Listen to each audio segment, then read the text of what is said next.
Bismillahirrahmanirrahim. Assalamualaikum warahmatullahi wabarakatuh. Alhamdulillah wassalatu wassalamu ala Rasulillah wa ala alihi wa sahbihi wa mawala. Amma ba'du. Sahabat setia penggemar fanpage Bali Mengaji dan Instagram Bali Mengaji yang dirahmati oleh Allah. Pada malam hari ini insyaallah kita dalam rubrik Anda bertanya, Ustadz menjawab, yang sedianya sudah bersama kita di studio, yaitu Al-Ustadz Dr. Fauzi Basultanah LC MPDI. Beliau akan mengasuh dalam acara ini, beliau akan sama-sama menemani kita karena sudah beberapa pertanyaan sudah masuk.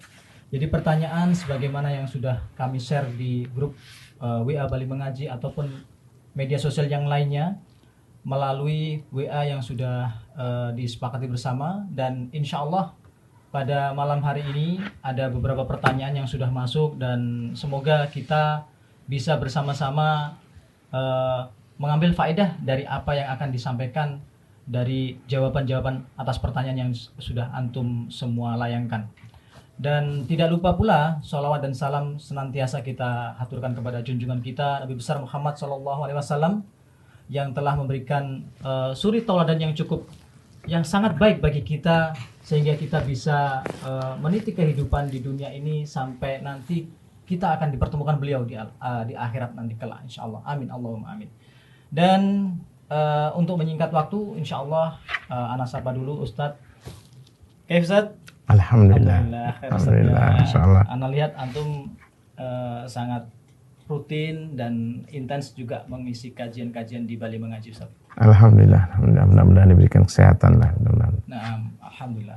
Dan pada kesempatan kali ini kita buat sedikit berbincang ya Ustaz ya. Jadi biar tidak terlalu sifatnya monolog kan Ustaz. Jadi ada sedikit dialog ya. Sebenarnya dialog ini juga dari ikhwah-ikhwah kita semua, dari pendengar ataupun pemirsa setia dari Instagram ataupun fanpage-nya Bali Mengaji Ustaz. Dan insyaallah mungkin bisa Anda bacakan Ustaz beberapa pertanyaan. Iya, insyaallah. Iya. Fadal.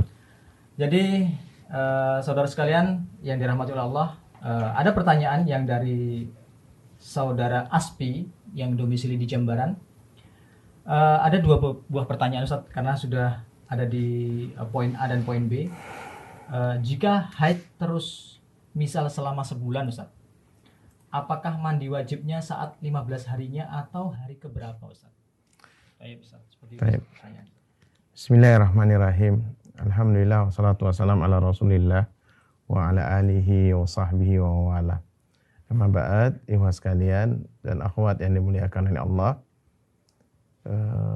Bali Mengaji yang mudah-mudahan Allah memberikan keberkahan kepada kita semua. Amin. Nah, mudah-mudahan acara ini Masya Allah ini ya. Yes. Mudah-mudahan acara untuk mengisi ya beberapa pertanyaan-pertanyaan yang memang sering ditanyakan di masyarakat itu ya. Ikhwan sekalian, ini berkenaan dengan wanita haid ya. Memang Allah firmankan di dalam surah Al-Baqarah ayat 222. Yas'alunaka 'anil mahid ya. Engkau Muhammad akan, yaitu Nabi kita Nabi Muhammad SAW akan ditanya tentang haid. Ya. Lalu ya, kata Allah Subhanahu wa taala, "Qul huwa adha fa'tazilun nisa fil mahid wa la taqrabuhunna hatta yathur." Ya. Yang namanya haid ini ya ada satu kotoran ya, satu kotoran. Kemudian kata Allah Subhanahu wa taala, maka tinggalkanlah ya wanita tersebut, artinya tidak ya hubungan suami istri ya sampai mereka bersih. Kemudian fitrahnya wanita ini memang berbeda-beda ketika mengalami masa haid ini. Masa haid ini ada yang 2 hari, ada yang 3 hari, ada yang sepekan, ya. Enaknya sebentar. Ya, ada yang enaknya sebentar ya. Ada yang mungkin pertanyaan ini luar biasa panjang ya. Panjang sekali sampai sebulan ya. Sampai sebulan. Memang kata ulama di antaranya Syekh Utsaimin rahimahullah dalam Syarhul Mumti'-nya, beliau mengatakan memang tidak ada batas ya wanita itu selesai dari haidnya. Ya, dari haidnya. Kalau memang itu betul haid ya, karena ada haid, ada istihadah. Tapi ini pertanyaannya adalah haid. Ya, kalau haid memang ya kembali kepada wanita tersebut ya, kalau dia mempunyai kebiasaan yang panjang ini, sebagian ulama mengatakan yaitu ya sudah 15 hari ya itu maksimal, kemudian sisanya itu dia harus ya mandi ya ketika mau melakukan sholat ya. Dan ini mandi ya, ini sekalian pertanyaan yang keduanya, yaitu yang keduanya mandinya itu ya setiap akan sholat. Setiap akan sholat. Makanya di antara ulama ada yang kalau misalnya di daerah-daerah yang kekurangan air barangkali ya, itu antara duhur dengan asarnya didekatkan ya, karena memang tidak semua negeri ya yang itu banyak airnya. Barangkali di antum ada kesusahan air juga ya, kalau di beberapa daerah yang ya diairkan duhurnya ke asar, kemudian mandinya sekalian lalu menunggu sebentar langsung sholat asar ya, begitu juga ya maghribnya ke isya-nya seperti itu, untuk barangkali menghemat air atau mandinya supaya itu ya sebagian istihadnya ulama ya, istihadnya ulama. Nah itu ya mengenai haid tadi itu. Jadi ditentukan dia ya, karena memang kalau dilihat dari berhentinya haid itu diketahui dengan salah satu di antaranya ada 2 tanda. Bisa diketahui dengan keluarnya lendir putih, yaitu ya lendir yang putih yang keluar di kala selesai haid. Nah, dan ya keringnya darah secara sempurna, itu yang kedua itu. Nah, masalahnya barangkali ada sebagian wanita yang memang siklusnya berbeda-beda, bisa panjang seperti yang ditanyakan. Wallahu a'lam bishawab. Ya. Yang itu begitu mulianya ajaran Islam ya. Jadi perkara masalah wanita yang seperti itu pun ada solusinya. Ya, memang kata para ulama di antaranya Imam Ahmad ini memang paling pelik masalah-masalah yang berhubungan dengan haid ini ya, kewanitaan ini ya. Barakallahu fiik. Demikian semoga menjawab dari ahli ASPI yang ada di Jimbaran. Kemudian untuk pertanyaan kedua Ustadz, dari Ahiseno yang domisili di Kuta Ustadz. Assalamualaikum Ustadz. Bagaimana cara tobatnya seorang koruptor baik di lingkungan pemerintah maupun perusahaan? Kemudian pertanyaan berikutnya kedua, apa harus mengembalikan semua aset yang sudah dikorupsi? Dan yang terakhirnya ini dari pertanyaan Ahiseno, bagaimana halnya dengan korupsi waktu bekerja Ustaz? Nah ini yang agak sedikit mungkin anak sendiri bukan sedikit tergelitik juga ini terkait dengan korupsi waktu bekerja ini Ustaz. Masya Allah, ini lagi rame ya masalah korupsi ini ya. Wah iya. Masih lagi rame sekali ini. Betul Ustaz. Ya, barakallahu fiik atas pertanyaannya. Jadi masalah korupsi ini disinggung ya oleh Allah di dalam surah Ali Imran ya, ayat 161. Yaitu saat Rasulullah SAW difitnah, yaitu mengambil ya bagian daripada rampasan perang ganimah ini. Ya, ganimah ini. Lalu ada orang-orang munafik tuh dia ngambil ini. Kemudian turunlah ayat ya Ali Imran ayat 161 ini.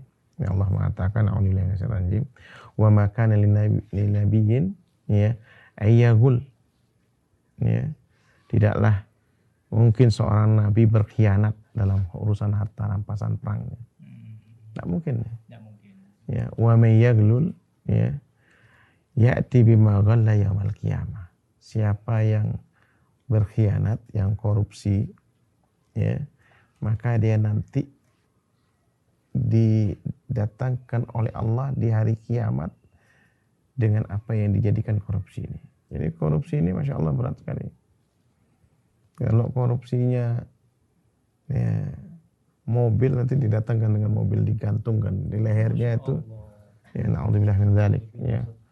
Korupsinya mungkin sapi, mungkin digantungkan dengan ini. Ya. Maka ya semua nanti itu dipermalukan oleh Allah di hari kiamat.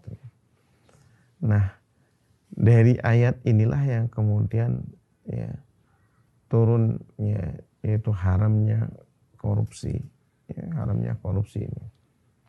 Nah, karena yang ditanyakan adalah bagaimana bentuk taubatnya seorang ya, koruptor ini, seorang koruptor ini. Taubat ya, yaitu memang perintah dari Allah Subhanahu wa taala. Ya, Allah ya memerintahkan untuk kita taubatan nasuha. Taubatan nasuha ini ya, oleh ulama ya, ada 5 atau 6 ya, syaratnya taubat itu. Pertama, dia harus berhenti dari perbuatannya. Ya, dia harus berhenti dari perbuatannya. Yang kedua, ya, dia menyesali. Ya, menyesali perbuatan tersebut. Yang ketiga, dia bertekad untuk tidak mengulanginya. Jadi jangan nanti ada orang kapoknya kapok sambel. Setelah selesai lagi balik lagi. Ya. Nah, ini teman-teman sekalian ya. Jadi kadang-kadang hanya ya mencari khilah saja, mencari cara bagaimana menghindar dari hukuman, berhenti pura-pura, terus kemudian nanti pada kesempatan yang lain dia melakukan hal yang sama.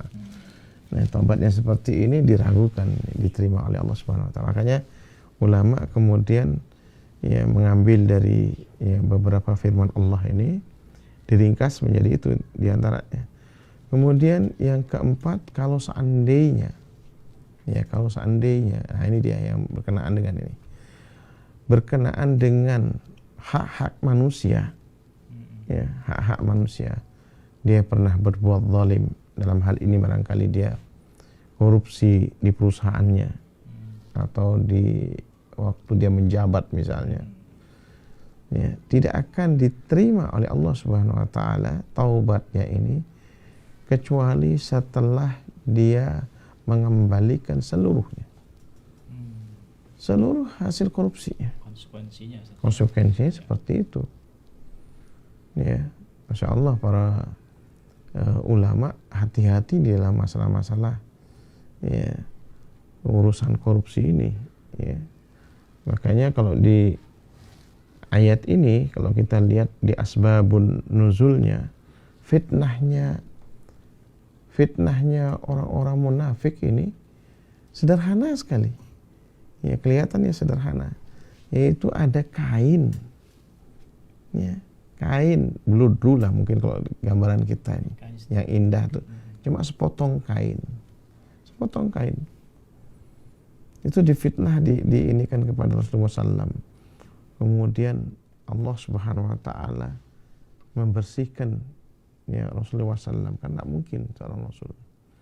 Lalu kemudian ada ya disebutkan yaitu ancaman dari Allah Subhanahu wa taala. Dia akan datang di hari kiamat ini dengan apa yang dia ya korupsi. Maka apa? Ya, dari ayat ini ya diambil kalau mau ya bertaubat, dia harus hilangkan, dia harus keluarkan seluruh harta hasil korupsinya dari dirinya atau dari rumahnya. Ya, jangan kemudian ya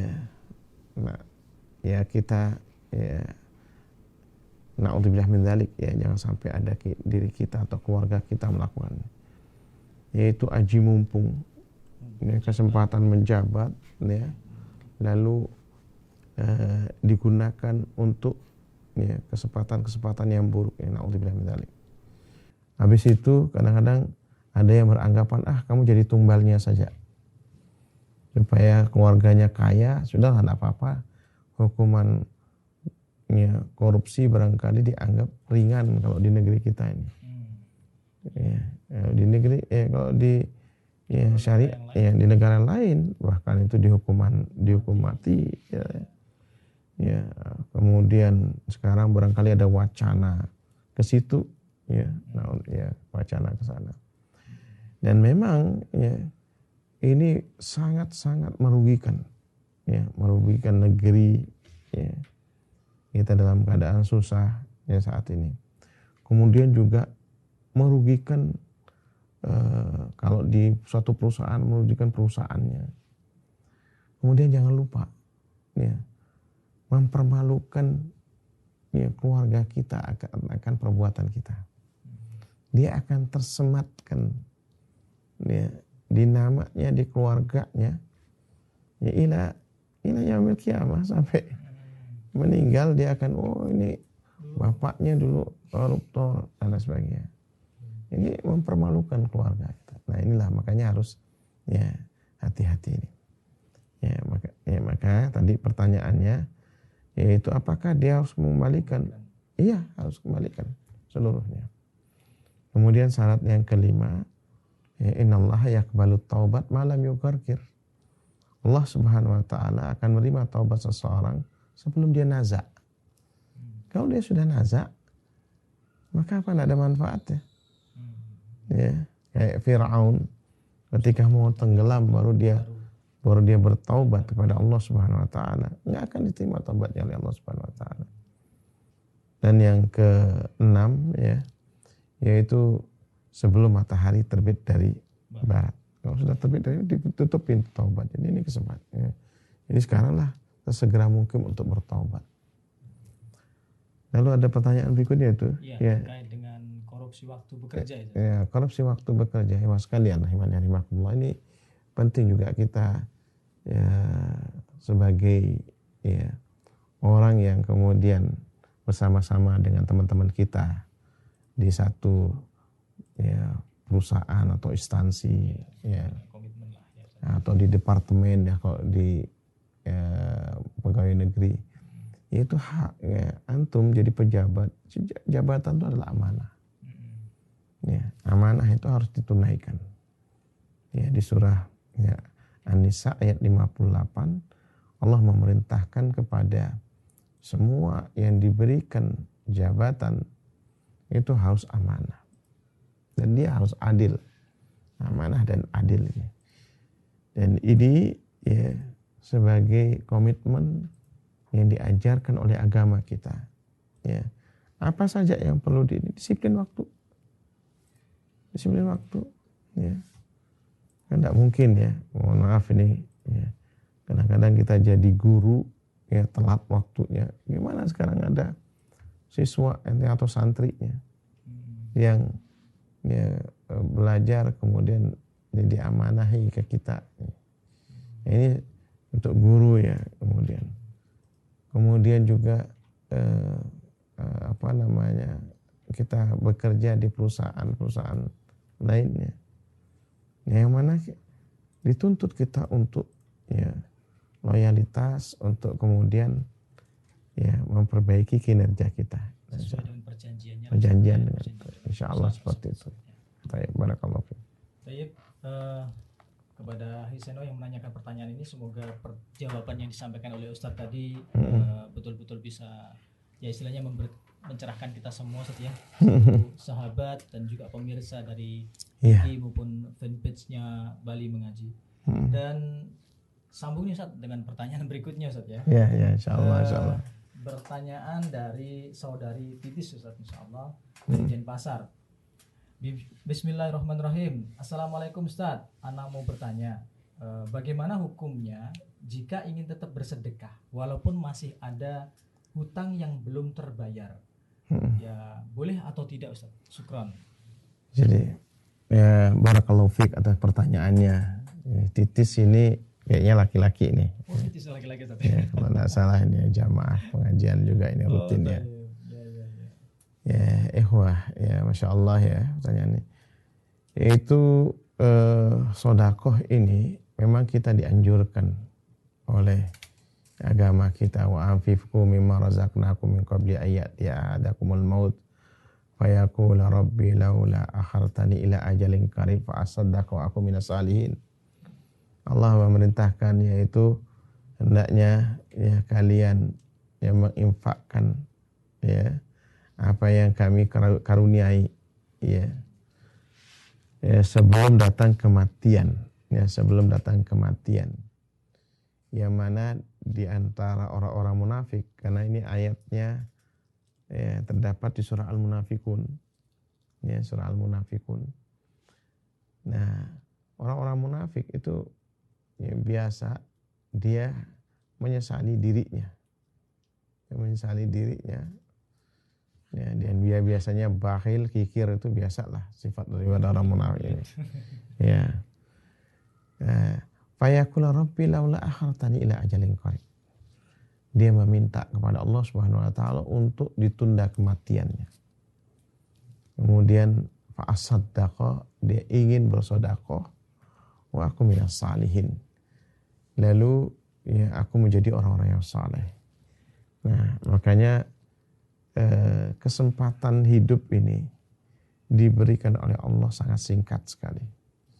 Ya, ketika kita punya rezeki, ya, dikaruniai kelebihan oleh Allah Subhanahu wa taala, ya, maka sesegera mungkin kita bersedekah.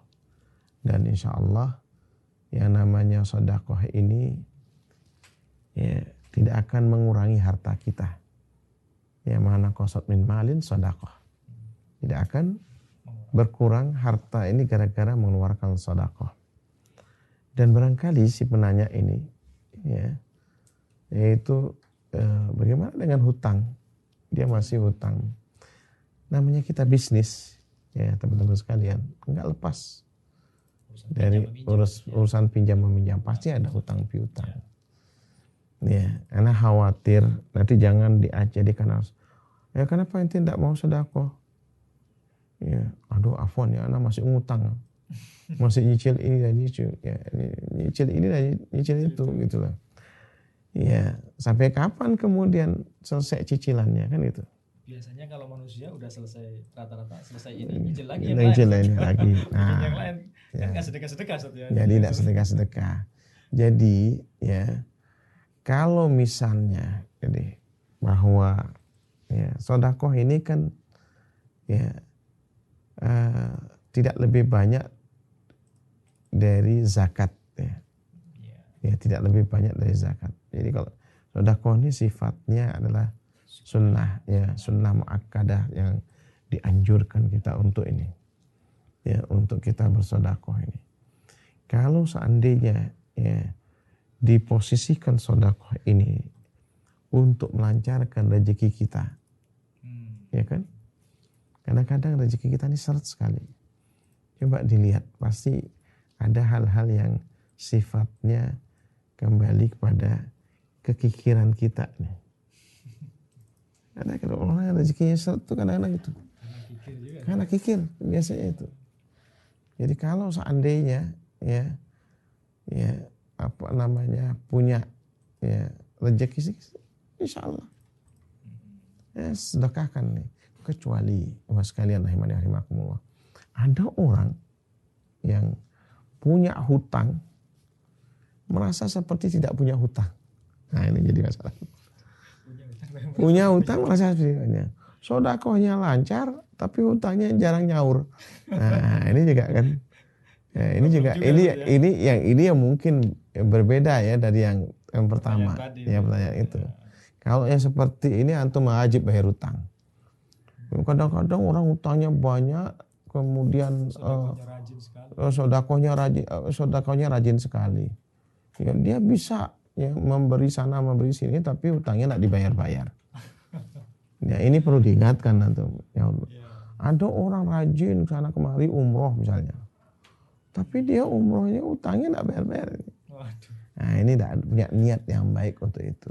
Makanya mas kalian kalau yang seperti ini dia wajib membayar hutangnya. Karena itu tidak akan hilang dia. Dia akan tergadaikan nantinya. Na'udzubillah min dzalik ya. Ya nanti. Barakallahu fiik. Nah, Jadi sudah sangat jelas insya Allah ya Ustaz ya. ya, Jadi kalau memang artinya meskipun kita ada berhutang, tetapi ya istilahnya kalau mau bersedekah bolehlah bersedekah kan gitu. Tapi Baik. terbalik tadi kasusnya kalau memang ya udah dia punya hutang banyak, terus tapi sedekahnya rajin banget. Nah, ini kebalikan, Ya, artinya mana yang wajib dulu kan Ustaz ya? Iya, Wajib bayar hutang dulu lah kan Iya. gitu, baru sedekah kan gitu. Baik, insyaallah seperti Baik. itu. Berlanjut pada pertanyaan yang berikutnya Ustaz ya. Ya, Dari saudara Bashar insyaallah Ustaz, Iya, dari Bashar. Pasar ya. Iya, Dari Pasar Bali. Pertanyaannya, apakah bekerja di bank non syariah dikategorikan haram? Karena bank merupakan lembaga keuangan yang dapat membantu masyarakat luas dalam perniagaan dan sarana untuk kirim-mengirim uang, transfer Ustaz ya. Seperti itu Ustaz. Baik Ustaz. Fadhal. Saya barakallahu fiik ya. Hampir semua ulama ya yaitu memberikan fatwa yang seragam untuk hal-hal yang berhubungan dengan bank ribawi. Ya, bank ribawi ini ya tentu ada terkandung ribanya, ya, ribanya.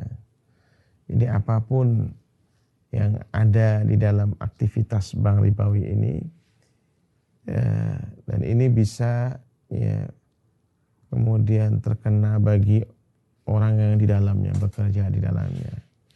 Nah, ini teman-teman sekalian ini, jadi kalau seandainya ada pekerjaan-pekerjaan yang lebih ya bisa kita hindari dari unsur riba, riba karena nih riba ini ya dosanya ini 70-an ya macamnya. Ini yang paling ringan seperti seorang anak ya selingkuh dengan ibunya ya, berzina dengan ibunya, ini yang paling ringan cabangnya.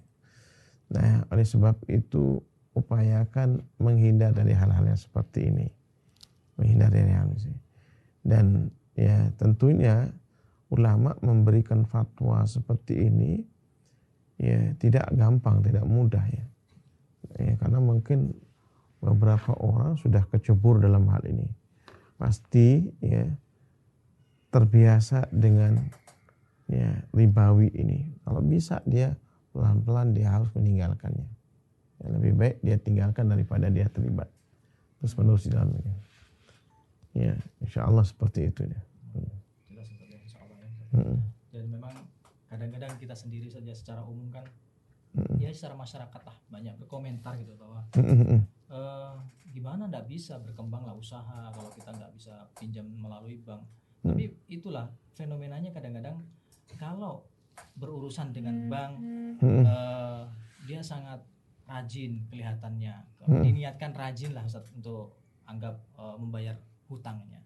Tapi giliran meminjam kepada saudaranya, afwan belum ada kan gitu Ustaz. Manajemen AA. Afwan ya akhi. Afwan ya akhi. Padahal mestinya ya kalau kita punya komitmen kepada saudara muslim kita yang lainnya, misalkan ada kemampuan kan ahsan dengan saudara muslim, kalau sudah ada komitmen kepercayaan kan ahsan, terlepas dari riba Ustaz ya. Seperti itu Ustaz. Memang kita sekarang ini mestinya mengelola beberapa lembaga zakat misalnya ya. Pemerintah kan sudah membentuk namanya Basnas ya, Badan Amil Zakat Nasional. Di daerah Badan Amil Zakat daerah. Kemudian di bawahnya nanti ada LAS, Lembaga Amil Zakat. Di bawahnya lagi ya ada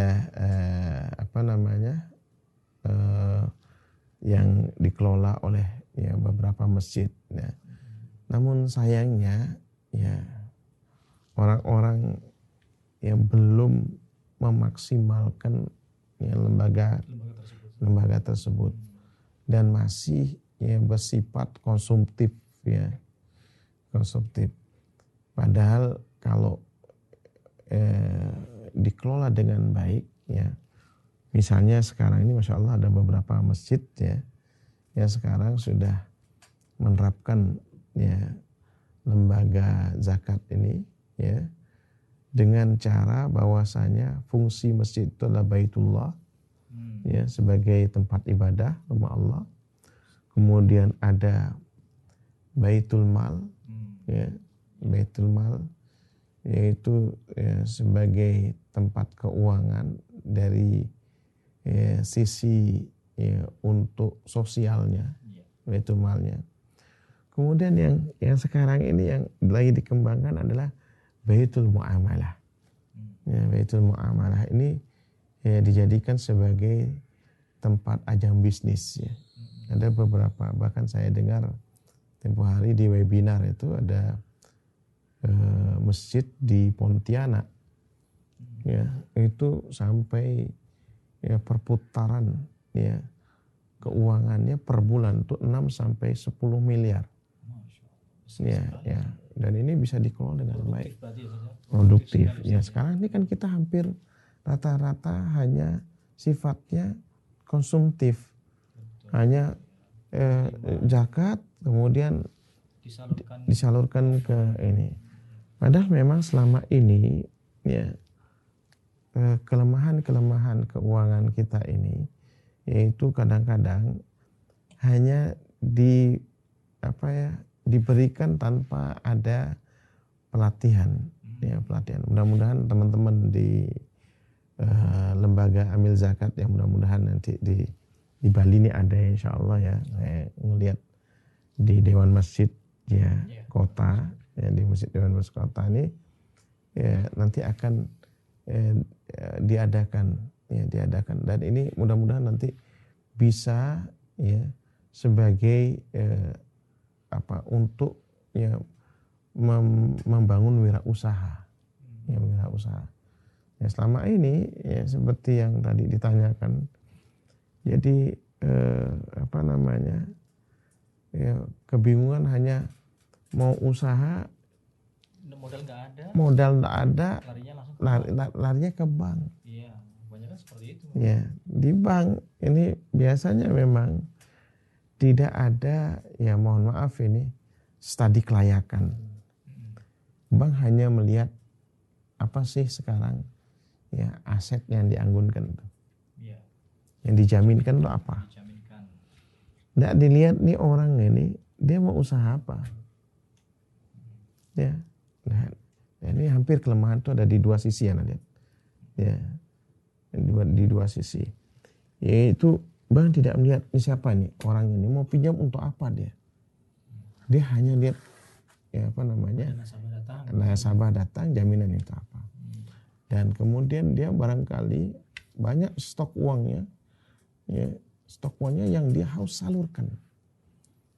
Dia harus salurkan ini. Akhirnya dia tidak selektif dalam hal ini. Kemudian yang kedua, begitu ya, ini kadang-kadang ada yang mudharabah ya bagi hasil ini. Tidak ada pendampingan. Pendampingan misalnya dia sudah buka usaha ya warung makan misalnya. Ya warung makan. Enggak dilihat ini benar enggak jalankan usahanya. Mestinya harus ada tim dari pihak ya, keuangan ini ya. Keuangan dilihat nih. Ini layak enggak orang ini? Oh, ini keliru antum nih buat warung kok kotor warungnya. Ya kan? Kemudian tidak layak lah. Kami ini kebetulan saya di Komisi Fatwa ya, dengan teman-teman LP POM ini. Yaitu ketika kami mengaudit satu perusahaan atau barangkali produsen rumah tangga ya PRT itu. Jadi kita lihat ya mohon maaf ini ya teman-teman yang muslim ini kurang memperhatikan dari sisi taibnya. Halalnya iya, kita sudah punya poin itu. Halalnya iya, taibnya sama sekali. Kadang-kadang punya warung kotor sekali. Bagaimana akan ada pelanggan? Iya, daya tariknya jadi kurang. Mau makan kita lalatnya di sana kemari. Ikut berpesta juga. Akhirnya kan sepi. Sehingga ketika dia pinjam barangkali uang, ini enggak jalan-jalan. Jadi perlu ada pendampingan di situ. Iya. Allah. Masya Allah. Ini jadi berkembang saja. Artinya kan, tapi di situ iya kan? insya Allah banyak manfaatnya di mana memang harus dikembangkan lembaga-lembaga keuangan yang lebih ya Islami Ustaz ya, dalam Iya. artian tidak hanya label syariah loh Ustaz ya, tapi Iya. betul-betul menerapkan apa yang dimaukan oleh Allah dan Rasulnya. Ya Tidak kan ada halal, taib. benda kan Iya, gitu Ustaz iya, ya. benar. Hal seperti itu harus diterapkan. Benar. Nah itu pendampingan tuh penting. Sehingga tahu Pendampingan. Ustaz ya, kalau didampingin oh iya dia ternyata rugi atau tidak bisa berjalan dengan baik, otomatis kan Nah, kerugiannya dibagi bersama Iya. kan begitu Ustaz. Apa sebabnya kan itu? Nah itu ada apa semacam jalan tengahnya, solusinya kan gitu, sehingga Betul. harus selektif ya Ustaz ya. Iya. Pihak pemberi dana itu ya, Betul. penggelontor dana itu. Iya. Insyaallah Barakallah. sangat jelas juga, ini berkembang sekali pertanyaannya tadi Ustaz. Tapi yang jelas keharamannya Ustaz ya kalau kita Iya. di lembaga ribawi Ustaz. Tayyib. Insyaallah semoga pertanyaan yang disampaikan oleh saudara Basar tadi betul-betul bisa memberikan faedah bagi kita semua yang Iya. mendengarkan saat ini. Dan insyaallah ini pertanyaan terakhir Ustaz, cukup jauh Ustaz, dari Bogor ini Ustaz. Sebelum bertanya ini ada narasinya Ustaz ya, Ana bacakan dulu Ustaz narasinya bahwa istri meninggalkan rumah karena suami memfitnah istri dan mertuanya.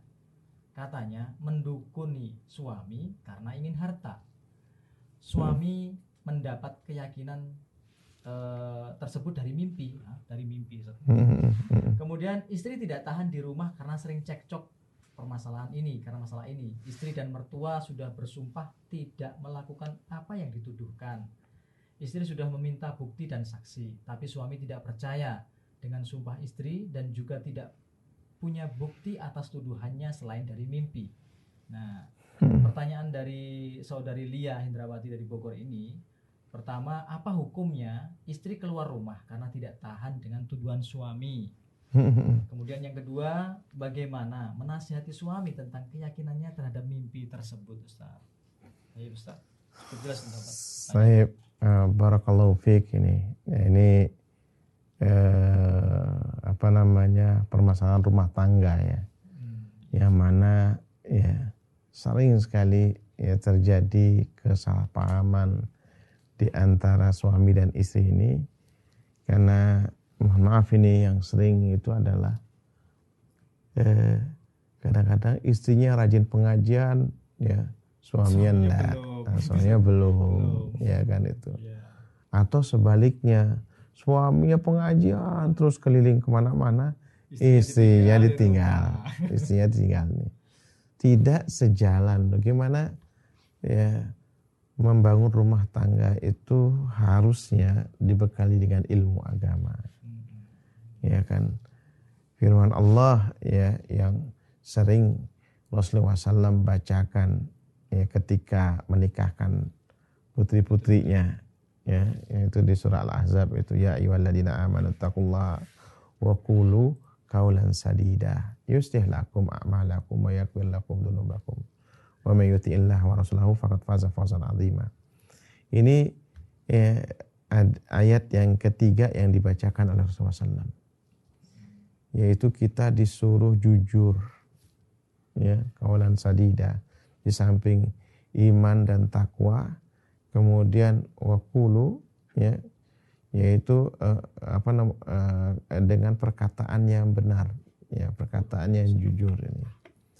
Dan ya, kalau kita bisa membangun dengan kejujuran di dalam berumah tangga ini, insya Allah yuslih lakum a'malakum ya, Allah akan memperbaiki ya pekerjaan kalian ya kan. Tentu kalau sudah diperbaiki pekerjaannya, penghasilannya juga diperbaiki ya, insya Allah seperti itu ya. Karena kalau sudah penghasilan ya baik ya, insya Allah akan teredam lah hal-hal yang ini. Kadang-kadang permasalahan ini ya, dan ini ya bukan hanya di sini aja, karena hampir setiap hari dilontarkan pertanyaan Ustaz. Ya, setiap hari di WA nih, masya Allah kalau dibuka nih banyak yang mirip-mirip seperti ini. Apalagi di musim pandemi seperti ini ya, penghasilan kurang dan lain sebagainya. Kemudian muncullah yang macam-macam. Muncullah kemudian kecurigaan-kecurigaan, dan ada bisikan-bisikan ya, dan tidak ya kadang-kadang menjadi tidak nyaman di rumahnya. Lalu dalilnya itu bukan lagi Al-Quran dan hadis, kadang-kadang mimpi-mimpi ini. Nah ini seperti ini nih. Ini kan ya, mimpi apa gitu. Ya, hal-hal yang sifatnya ya, masih perkiraan-perkiraan nih. Tolong asumsi-asumsi itu harus dihindarkan.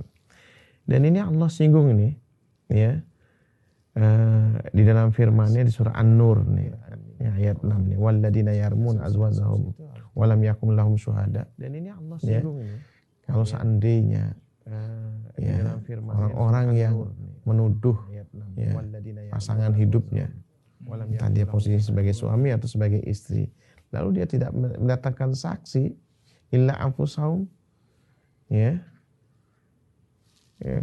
kecuali dirinya saja, dia harus ini hanya pengakuan dari ya, pengakuan nih wa iyadzubillah ya, kita berlindung kepada Allah jangan sampai kemudian saling bersumpah melaknat dan sebagainya. Dan ini sudah sulit untuk kemudian ya membangun dengan baik nih. Maka yang harus ditumbuhkan adalah berhusnudzon. Berhusnudzon, jauhkan semua sangka-sangka buruk itu. Ya. Ego suami istri itu. Itu sekarang. Ya. Nah, itulah yang kadang-kadang membuat ya perahara rumah tangga itu diawali dari hal-hal yang seperti ini.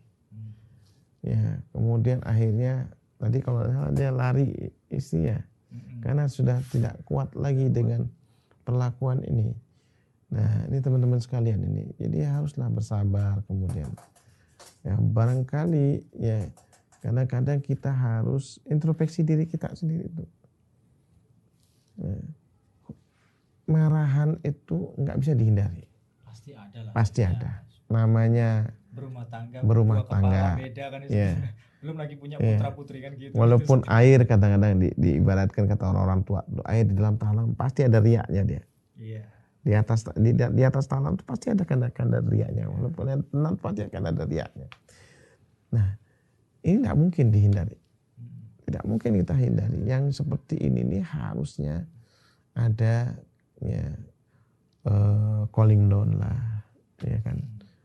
Kemudian barangkali ya harus sholat bersama, memohon kepada Allah, ya, dan tentunya lihat ya dampak yang bakal ya semuanya terkena, bisa jadi anak-anak kita, keturunannya itu dilihat itu ya Mas kan. Dan ini beberapa kali ya Arif ya kita menyelesaikan permasalahan. Kita sebagai penengah ya jangan sampai ya pecah rumah tangga ini gara-gara ya persangkaan atau mimpi-mimpi ini. Karena kalau sudah terjadi perpecahan kemudian ini dampaknya nanti menyeluruh, yaitu ke keturunannya. Anaknya sedih, dia akan minder ke teman-temannya, dan ini sangat merusak moodnya mereka. Jadi ini perhatikan juga. Otomatis ya. Pasti. Belajar kan juga pasti itu. Jadi ya ini problem rumah tangga ini. Sabarlah. Solusinya apa? Disuruh sabar. Insya Allah kalau misalnya seperti itu, iwaskan yaghfir lakum dzunubakum. Allah akan mengampuni dosa-dosa kalian. Nah itu ini saya anjurkan seperti itu ini. Anjurannya ya memang harapannya tetap bisa diberikan solusi lah saja. Artinya tidak sampai terjadi perpisahan lah sebenarnya. Sampai. Ini kan kalau sudah pertanyaan yang pertama tadi kan artinya kalau memang sudah nggak bisa ditahan sama sekali, Ustaz, artinya sudah benar-benar memuncak lah. Mungkin sabar ada batasnya, Mbak. Apa istilahnya begitu mungkin bagi si istri nih. Sehingga istri mengajukan semacam ya khulu kan Ustaz ya, meminta cerai dan sebagainya. Iya. Nah, ini bagaimana Ustaz? Kayaknya tadi belum disinggung sama Ustaz ini. Iya.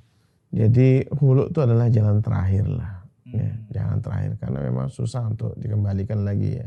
Kalau udah khulu itu berat untuk ini. Ya, dan ini jangan sampai lah. Dan paling jalan yang paling dianjurkan oleh Al-Quran mencari orang yang disegani di antara kedua belah pihak. Mencari penengah. Mencari penengah. Entah itu dari pihak barangkali ada pihak istri atau pihak suami atau barangkali ustadz yang mungkin dijadikan rujukan oleh mereka. Jadi itu yang kita anjurkan seperti itu. Ya, barakallahu fiik. Jadi sangat jelas sekali kepada saudari Lia bahwa memang dalam permasalahan rumah tangga pasti ada sekali tadi digambarkan oleh Ustadz bagikan air dalam sebuah bejana Ustadz ya atau apa nampan gitu yang pasti ada ria-rianya pastilah semua pastilah urusan apa sedikit gitu iyalah ya. Tinggal kita bisa menyikapi ya namanya juga urusan perempuan atau suami dan sebagainya ya. Jadi alangkah baiknya diambil jalan tengah dan dengan kesabarannya sehingga rumah tangga tetap bisa berjalan dengan baik kan seperti itu insyaallah. Sahabat IG dan fanpage-nya Bali Mengaji yang dirahmati Allah, dan insyaallah karena waktu sudah cukup larut dan ini sudah tadi dimulai dari jam 8 insyaallah setelah pada sholat isya tadi, dan kami memohon maaf apabila ada beberapa pertanyaan yang saat ini belum bisa kami tayangkan dijawab oleh Ustadz Dr. Fauzi Basultanah LC MPDI Hafizahullah Ta'ala. Insyaallah mungkin pertemuan berikutnya di rubrik Anda bertanya Ustadz menjawab, insyaallah akan kami coba sampaikan pertanyaan yang belum terjawab. Dan sebagaimana biasa pertanyaan satu hari sebelum kegiatan ini, artinya dengan penayangan live dari IG ataupun fanpage-nya Bali Mengaji, maka kami akan close pertanyaan-pertanyaan tersebut. Dan dari pertanyaan yang tadi semoga kita semua bisa mengambil pelajaran dan jazakallahu khairan kepada Ustadz jawaban-jawabannya, dan semoga bisa kita ambil ilmunya dan kita terapkan dalam kehidupan kita insyaallah. Amin. Dan demikian acara Anda bertanya Ustadz menjawab pada malam hari ini. Insyaallah kita akan bertemu kembali di kesempatan yang lain. Jazakumullahu khairan. Assalamualaikum warahmatullahi wabarakatuh. Waalaikumsalam warahmatullahi wabarakatuh.